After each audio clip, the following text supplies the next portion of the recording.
MH educator channel में आपका स्वागत है। आज हम अध्ययन करेंगे मौर्य काल भाग 4।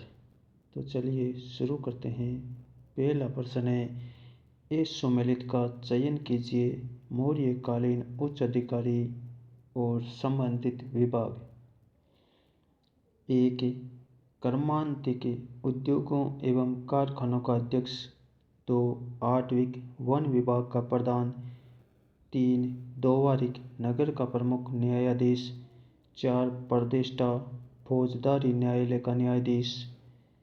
ये सुमेलित है। 3 दोवारिक नगर का प्रमुख न्यायाधीश। नोट, दोवारिक राजमहलों की देख रेख करने वाला प्रधान होता था। अगला प्रश्न है, ग्रामिक, गोप और स्थानिक को उनके पद के अनुसार आरोही क्रम में व्यवस्थित करें। 1 ग्रामिक स्थानिक गोप। 2 स्थानिक ग्रामिक गोप। 3 गोप स्थानिक ग्रामिक। 4 ग्रामिक गोप स्थानिक। सही जवाब है 4 ग्रामिक गोप स्थानिक। नोट, ग्रामिक ग्राम का मुखिया होता था। ग्रामिक के ऊपर गोप तथा उसके ऊपर स्थानिक होता था जो जनपद का प्रशासनिक प्रमुख होता था। अगला प्रश्न है, मौर्य युगीन यक्ष की मूर्ति कहाँ से प्राप्त हुई। 1 कौशाम्बी से। 2 बेसनगर से। 3 मथुरा से। 4 शिशुपालगढ़ से। सही जवाब है 3 मथुरा से। नोट, मथुरा जिले के परखम ग्राम से यक्ष की मूर्ति मिली है जिसे मणिभद्र कहा जाता है। अगला प्रश्न है, मौर्यकालीन समाज का 7 वर्गों में विभाजन विशेष रूप से किया गया था। 1 कौटिल्य के अर्थशास्त्र में। 2 अशोक अभिलेख में। 3 पुराण में। 4 मेगस्थनीज की इंडिका में। सही जवाब है 4 मेगस्थनीज की इंडिका में। नोट, मेगस्थनीज ने अपनी पुस्तक इंडिका में भारतीय समाज को 7 जातियों में विभाजित किया था। 1 दार्शनिक। 2 किसान। 3 शिकारी एवं पशुपालक। 4 शिल्पी एवं कारीगर। 5 योद्धा। 6 निरीक्षक एवं गुप्तचर। 7 अमात्य एवं सभासद। अगला प्रश्न है, कलिंग को वर्तमान में किस नाम से जाना जाता है। बिहार, पश्चिम बंगाल, ओडिशा, उत्तर प्रदेश। सही जवाब है 3 ओडिशा। नोट, प्राचीन काल में ओडिशा राज्य को कलिंग, उत्कल आदि नामों से जाना जाता था। सम्राट अशोक ने 261 ईसा पूर्व कलिंग पर चढ़ाई कर विजय प्राप्त की थी। अगला प्रश्न है, कौन सी घटना अशोक की प्रशासनिक नीति में गहरा बदलाव लाती है। 1 तीसरी बौद्ध परिषद। 2 कलिंग युद्ध। 3 उनका बौद्ध धर्म ग्रहण करना। 4 श्रीलंका बौद्ध मिशनरी भेजना। सही जवाब है 2 कलिंग युद्ध। नोट, कलिंग युद्ध बहुत भयंकर था। इसमें लगभग 1.5 लाख योद्धा मारे गए। कलिंग के युद्ध के बाद सम्राट अशोक ने अपने सैन्य आक्रमणों को समाप्त कर दिया और मौर्य साम्राज्य की क्षेत्रीय विकास नीति को पूरी तरह से रोक दिया। अशोक ने 40 से अधिक वर्षों तक शांति, सद्भाव और संपन्नता के साथ अपने साम्राज्य पर शासन किया। अगला प्रश्न है, बौद्ध धर्म अपनाने के लिए अशोक को प्रभावित करने वाला व्यक्ति कौन था। 1 विष्णुगुप्त। 2 उपगुप्त। 3 ब्रह्मगुप्त। 4 भरद्रथ। सही जवाब है 2 उपगुप्त। नोट, उपगुप्त एक प्रसिद्ध बौद्ध भिक्षु थे।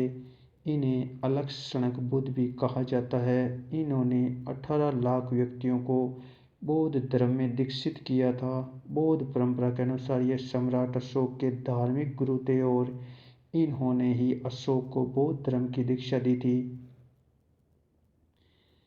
अगला प्रश्न है, निम्नलिखित में से कौन मौर्य वंश का राजा नहीं था। 1 अजातशत्रु। 2 बिंदुसार। 3 चंद्रगुप्त मौर्य। 4 भरद्रथ। सही जवाब है 1 अजातशत्रु। नोट सम्राट अजातशत्रु हर्यक वंश का सम्राट था, जो अपने पिता बिंबिसार की हत्या करके गद्दी पर बैठा था। अगला प्रश्न है, अशोक के शिलालेखों और ब्राह्मी लिपि को सर्वप्रथम किसने पढ़ने में सफलता प्राप्त की थी? 1. Alexander Cunningham, 2. James Prinsep, 3. Max Muller, 4. Mortimer wheeler. सही जवाब है 2. James Prinsep. Note: James Prinsep एक इंग्लिश विद्वान था। सर्वप्रथम 1837 ईस्वी में इसने अशोक के अभिलेख को पढ़ने में सफलता हासिल की थी। अगला प्रश्न है, निम्नलिखित में से किस शिलालेख में अशोक ने घोषणा की थी कि सभी मनुष्य मेरी संतान हैं? 1. मास की शिलालेख, 2. गुर्जर शिलालेख, 3. प्रतक कलिंग शिलालेख, 4. नेटूर शिलालेख। सही जवाब है 3. प्रतक कलिंग शिलालेख। नोट: भारत में शिलालेख का प्रचलन सर्वप्रथम अशोक ने किया।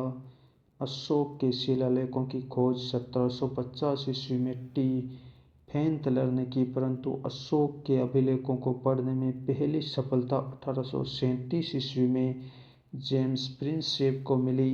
ये माना जाता है कि अशोक को अभिलेखों की प्रेरणा ईरान के शासक डेरियस से मिली थी। अशोक के लगभग 40 अभिलेख प्राप्त हुए हैं। ये ब्राह्मी, ख्रोष्टी और आर्मेइक ग्रीक लिपियों में लिखे गए हैं। अगला प्रश्न है, 12 बार पहाड़ी के क्षेत्र में अशोक के दान के लाभार्थी कौन लोग थे? 1. बौद्ध भिक्षु, 2. आजीवक साधु, 3. श्वेतांबर जैन, 4. श्रमण साधु। सही जवाब है 2. आजीवक साधु। नोट: बिहार में 12 बार पहाड़ियों पर अशोक और उसके पुत्र दशरथ ने आजीवक साधुओं के लिए गुफाओं का निर्माण करवाया था।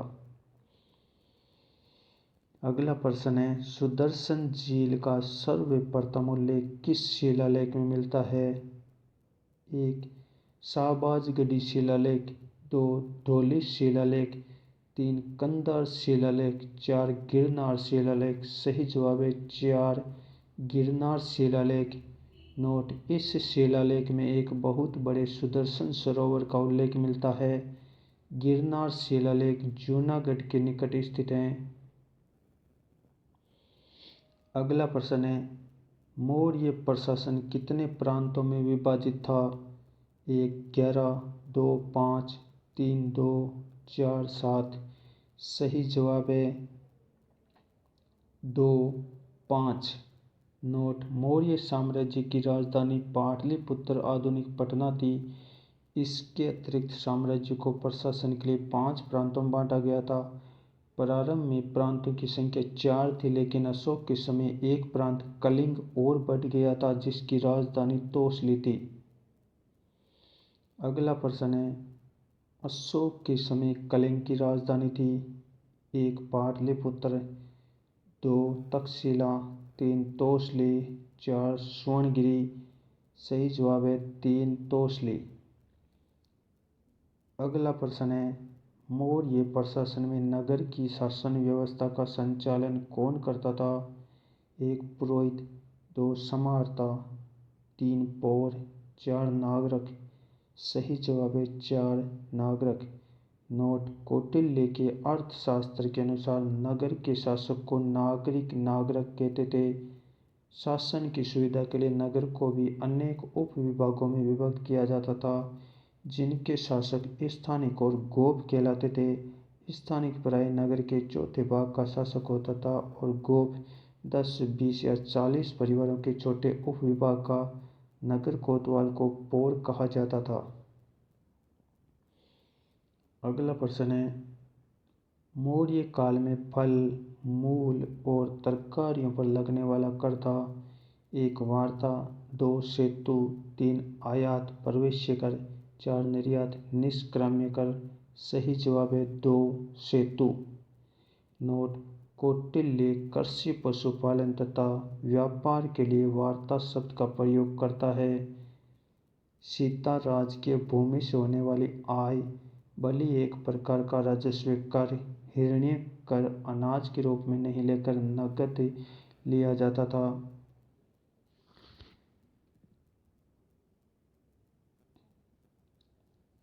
Thank you. चैनल को ज़्यादा से ज़्यादा सब्सक्राइब कीजिए।